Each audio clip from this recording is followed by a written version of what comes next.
दिल्ली में केजरीवाल सरकार ने आम आदमी की जेब काटने का प्लान तैयार कर लिया है। पेट्रोल डीजल समेत 14 चीजों पर वैट बढ़ाने का संशोधन विधेयक कल दिल्ली विधानसभा में पेश किया गया। पेट्रोल पर 20 से बढ़ाकर 30% और डीजल पर 12.5% से बढ़ाकर 30% वैट करने का प्रस्ताव है। अब ऐसा हुआ तो सीधे आम आदमी की जेब पर असर पड़ेगा। सरकार के पास फ्लेक्सिबिलिटी होनी चाहिए, तो सिर्फ फ्लेक्सिबिलिटी का प्रपोजल लाए हैं कि कम ज्यादा किया जा सकता है, वो प्रपोजल है। बाकी कई राज्यों में तो 60% तक बढ़ाने की छूट है। अगर हम 30% तक लेके उसको कैप को जा रहे हैं, हो सकता है कहीं कम करना पड़े, कहीं बढ़ाना पड़े।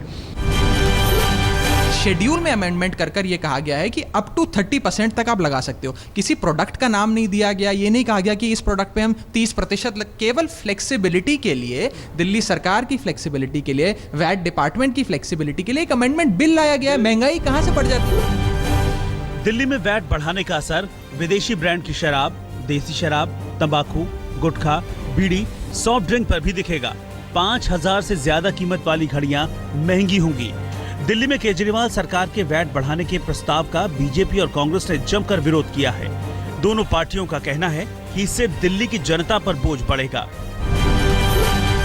तो एक तरफ आप कहते हैं हम वैट बढ़ाएंगे नहीं, और एक आप चोर दरवाजे से एक बिल लाते हैं जिसमें कोई 1 दर्जन से ज्यादा आइटम डेली यूज किए हैं, जिसकी कैपिंग आप हटा रहे हैं और उसको मैक्सिमम तक ले जा रहे हैं 30% तक। तो इसका मतलब सरकार की नीयत साफ है।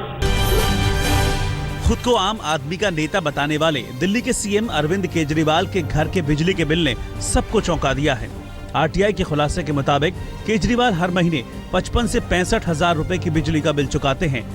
केजरीवाल के दिल्ली के सिविल लाइन स्थित फ्लैट में बिजली के 2 मीटर लगे हैं। अप्रैल में 65 हजार रुपए और मई में 55 हजार रुपए बिल आया था। जो अरविंद केजरीवाल जी को जो सरकारी बंगला अलॉट हुआ है एज ए मुख्यमंत्री, उस पर चौंकाने वाली बात आरटीआई में जो आई है वो ये है कि इनके जो बिजली के बिल हैं वो महीने के तकरीबन 55 हजार रुपए महीने का बिजली के बिल आ रहे हैं इनके घर के। एसीबी के मसले पर केजरीवाल सरकार को दिल्ली हाईकोर्ट से झटका लगा है। मुकेश कुमार मीणा एसीबी चीफ बने रहेंगे। केजरीवाल सरकार की अंतरिम स्टे की याचिका पर हाईकोर्ट ने राहत देने से इनकार कर दिया है। कोर्ट में 11 अगस्त को इस मामले में अगली सुनवाई होगी। वहीं कांग्रेस ने मीणा को एक ईमानदार अफसर बताया है।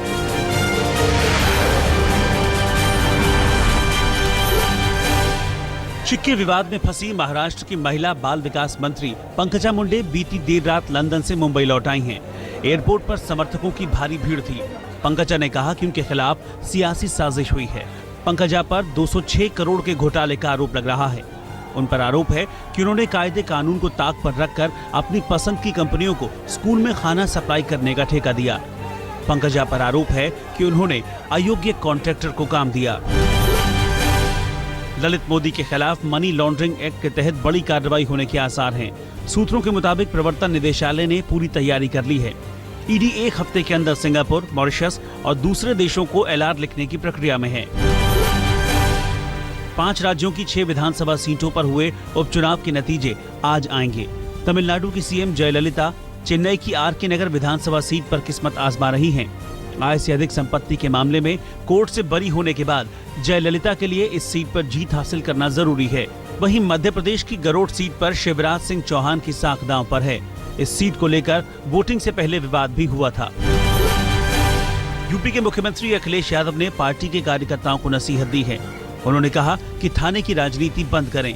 अखिलेश यादव ने कहा कि अगर ऐसा हुआ तो यूपी की कानून व्यवस्था सुधर जाएगी। लेकिन अब उस राजनीति में हमारे साथी भी हैं जो थाने की राजनीति करते हैं। अच्छा, कई साथी नेता हैं जो थाने की राजनीति करते हैं। अगर वो न्याय दिला दें तो आपकी सरकार पे कोई उंगली नहीं उठा सकता।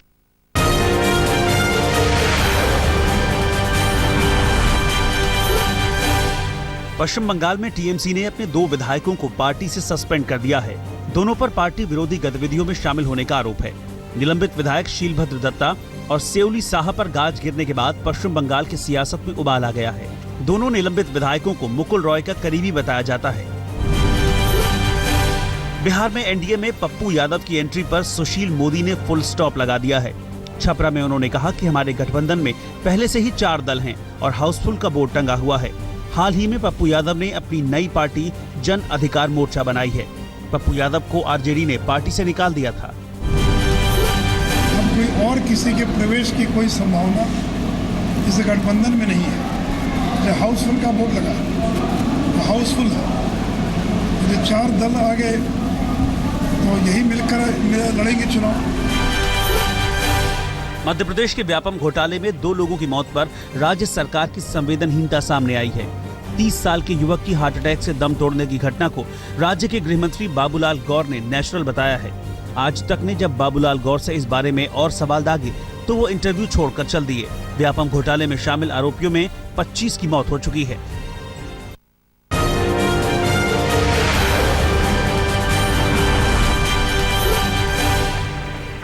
भारत म्यांमार से सटे म्यांमार सीमा में आतंकियों के ट्रेनिंग कैंप का वीडियो सामने आया है। आज तक के पास इस एक्सक्लूसिव वीडियो में मणिपुर, नागालैंड और पूर्वोत्तर राज्यों के उग्रवादियों को ट्रेनिंग दी जा रही है। गृह मंत्रालय के सूत्रों के मुताबिक भारत से सटे 1620 किलोमीटर म्यांमार सीमा पर उग्रवादियों के कुल 61 कैंप चल रहे हैं और हर कैंप में 30 से 40 उग्रवादी हैं। महाराष्ट्र के सोलापुर में गन्ना किसानों पर पुलिस ने लाठियां भांजी, जिसमें कई किसान घायल हो गए। किसानों पर लाठीचार्ज उस वक्त हुआ जब किसानों ने सोलापुर दौरे पर आए राज्य के सहकारिता मंत्री चंद्रकांत पाटिल की गाड़ी को घेर लिया। गन्ना किसानों का आरोप है कि चीनी कारखाना मालिक उनके गन्ने के बिल अदा नहीं कर रहे हैं। अपनी मांगों को लेकर किसान चंद्रकांत पाटिल के सामने अड़ गए, लेकिन उन्हें कोई जवाब नहीं मिला। बदले में पुलिस ने उनकी पिटाई कर डाली। जेडीयू विधायक अनंत सिंह को राहत नहीं मिली है। दानापुर कोर्ट ने मोकमा विधायक अनंत सिंह की जमानत याचिका खारिज कर दी। बचाव पक्ष के वकील ने अनंत सिंह को बेकसूर बताया, लेकिन कोर्ट ने इस बात को खारिज कर दिया। अनंत सिंह को 2014 में बिहटा इलाके में एक बिल्डर के अपहरण के मामले में गिरफ्तार किया गया है। मध्य प्रदेश के शहडोल से गोधरा कांड के एक आरोपी को गुजरात एटीएस ने गिरफ्तार किया है। आरोपी 4 साल से शहडोल में अपने ससुराल में रह रहा था। यहाँ पर इरफान दरी बेचने का काम कर रहा था। गोधरा कांड के बाद से ही इरफान फरार चल रहा था। गुजरात पुलिस को इरफान की काफी वक्त से तलाश थी। गुजरात के अमरेली में आई बाढ़ में अब तक 12 शेरों की मौत हो चुकी है, लेकिन प्रशासन अब भी 4 शेरों के मरने की ही बात कर रहा है। वहीं वन्य प्रेमी पानी के बहाव में 25 से ज्यादा शेर गायब होने का दावा कर रहे हैं। शेरों के रोज मरने की खबर के बाद आला अधिकारियों की ड्यूटी मौके पर लगाई गई है।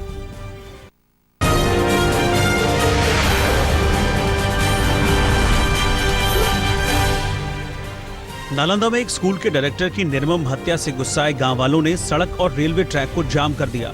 गांव वालों ने डीएम और एसपी की गाड़ियों में भी तोड़फोड़ की, जिसके बाद पुलिस को लाठीचार्ज करना पड़ा। प्रदर्शन कर रहे लोगों को पुलिस ने जमकर पीटा। रविवार को 2 छात्रों की लाश मिलने के बाद स्कूल के डायरेक्टर की पीट कर हत्या कर दी गई थी, जिसके बाद पूरे इलाके में तनाव है।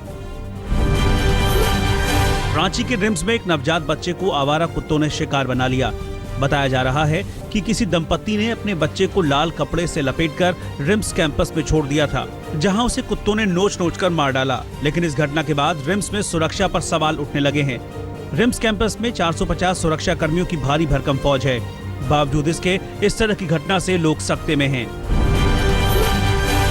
धनबाद से टाटानगर जाने वाली स्वर्णरेखा एक्सप्रेस के कोच के बाथरूम में एक नवजात बच्ची के मिलने का मामला सामने आया है। बच्ची के मिलने की खबर मिलते ही लोगों की भीड़ उमड़ने लगी, लेकिन रेलवे प्रशासन ने बच्ची को एमजीएम अस्पताल के हवाले कर दिया। बच्ची को कई लोग गोद लेना चाहते हैं, लेकिन प्रशासन मां बाप को तलाशने में जुटा हुआ है। मथुरा के शेरगढ़ इलाके में इश्क का इजहार करना एक शख्स को महंगा पड़ गया। लड़की के घर वालों ने शख्स की जमकर पिटाई की। आशिक का सिर मुंडवाकर जूतों की माला पहनाई गई और फिर उसे पूरे गांव में घुमाया गया। लड़की के घर वालों की शिकायत पर पुलिस ने लड़के को हिरासत में ले लिया है। लड़के का आरोप है कि उसे झूठ बोलकर लड़की के परिवार वालों ने बुलाया और उसके साथ मारपीट की। हालांकि लड़की के घर वाले इस मामले में कुछ भी बोलने को तैयार नहीं हैं। यूपी के शाहजहांपुर में बाइक सवार बदमाशों ने 5वीं की छात्रा की किडनैपिंग की कोशिश की। छात्रा घर से स्कूल जा रही थी, तभी बदमाशों ने वारदात को अंजाम देने की कोशिश की। इस मामले के बाद छात्रा का परिवार दहशत में है। वहीं पुलिस मामले की छानबीन कर रही है।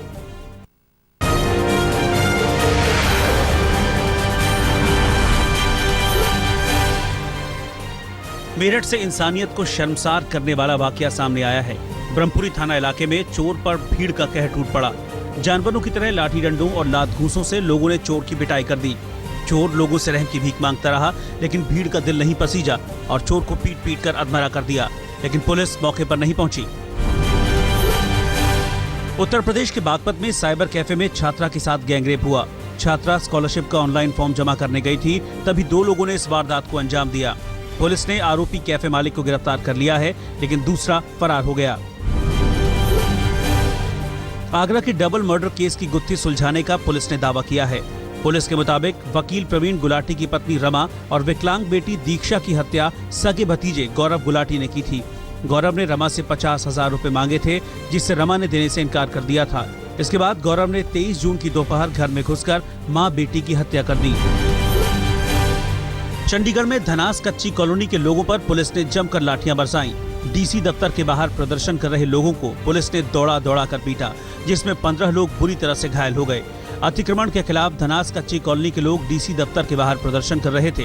पुलिस ने उन्हें खदेड़ने की कोशिश की, लेकिन कॉलोनी के लोग नहीं माने तो पुलिस वाले उन पर टूट पड़े।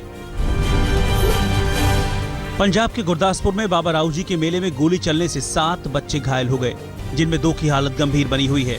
बुरी तरह से घायल बच्चों का इलाज अमृतसर के एक अस्पताल में चल रहा है।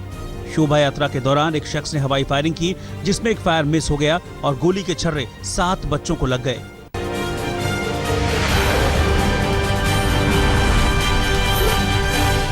दिल्ली के पश्चिम विहार इलाके में बदमाशों ने 90 लाख रुपए की लूट को अंजाम दिया।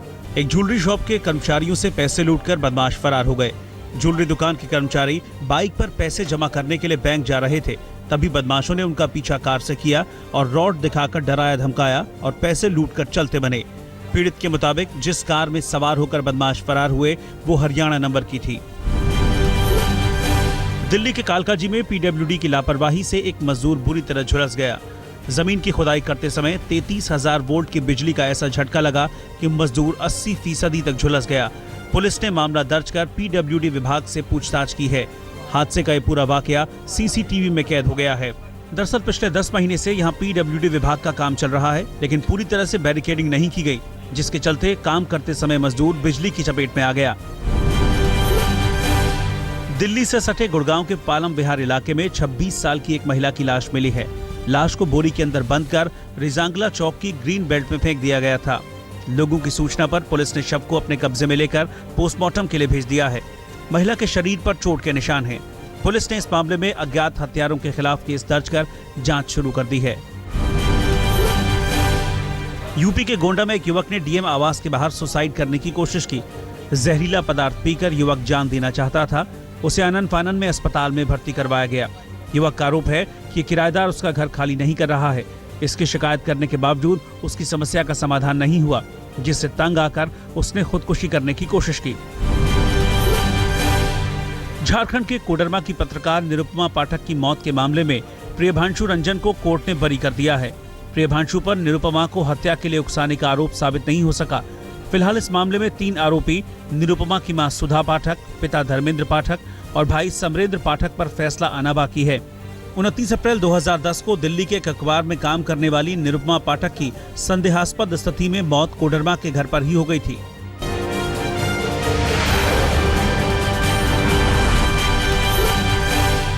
जिम्बाब्वे दौरे के लिए टीम इंडिया का ऐलान हो गया है। महेंद्र सिंह धोनी, विराट कोहली समेत 6 सीनियर खिलाड़ियों को आराम दिया गया है। आचिंग के रहाणे को टीम की कमान सौंपी गई है। लंबे समय बाद हरभजन सिंह की वनडे टीम में वापसी हुई है। वहीं ऑलराउंडर रविंद्र जडेजा की टीम से छुट्टी हो गई है। आर अश्विन को भी आराम दिया गया है। जिम्बाब्वे दौरे पर मुरली विजय, रॉबिन उथप्पा, मनीष पांडे, मनोज तिवारी को भी मौका मिला है। केदार जाधव, करण शर्मा, संदीप शर्मा को भी टीम में शामिल किया गया है। 15 सदस्य टीम में कोई विशेषज्ञ विकेटकीपर नहीं है। रॉबिन उथप्पा, केदार जाधव और अंबाती रायडू में से किसी एक को विकेट कीपिंग की जिम्मेदारी मिल सकती है। टीम इंडिया के मुख्य चयनकर्ता संदीप पाटिल ने जिम्बाब्वे दौरे के लिए चुनी गई टीम को बेहतरीन बताया है। उन्होंने कहा कि अगले साल T20 वर्ल्ड कप को ध्यान में रखकर टीम चुनी गई है।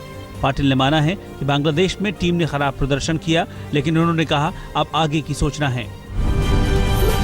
जब तक प्लेयर की तरफ से ये सुझाव नहीं आता तब तक हम लोग ये विचार नहीं करते। आपने देखा होगा कि पिछले सीरीज पे जब हमारी टीम बांग्लादेश गई, हमने पूरी ताकत से जो टीम हमारी वर्ल्ड कप में गई थी उसी को चुना। जिम्बाब्वे दौरे पर टीम के साथ टीम इंडिया के डायरेक्टर रवि शास्त्री नहीं रहेंगे। बीसीसीआई के सचिव अनुराग ठाकुर ने कहा कि प्रोफेशनल कमिटमेंट के चलते दौरे के लिए शास्त्री उपलब्ध नहीं रहेंगे। जिम्बाब्वे दौरे पर 3 वनडे और 2 T20 मैचों की श्रृंखला खेली जानी है। 10 जुलाई को हरारे में पहला वनडे मुकाबला होगा। बैडमिंटन में ज्वाला गुट्टा और अश्विनी पोनप्पा की जोड़ी ने इतिहास रच दिया है। पुर्तगाल की टीम को हराकर गुट्टा और पोनप्पा ने कनाडा ओपन पर कब्जा जमा लिया। गुट्टा और अश्विनी ने कनाडा ओपन बैडमिंटन टूर्नामेंट में डबल्स का खिताब जीता है।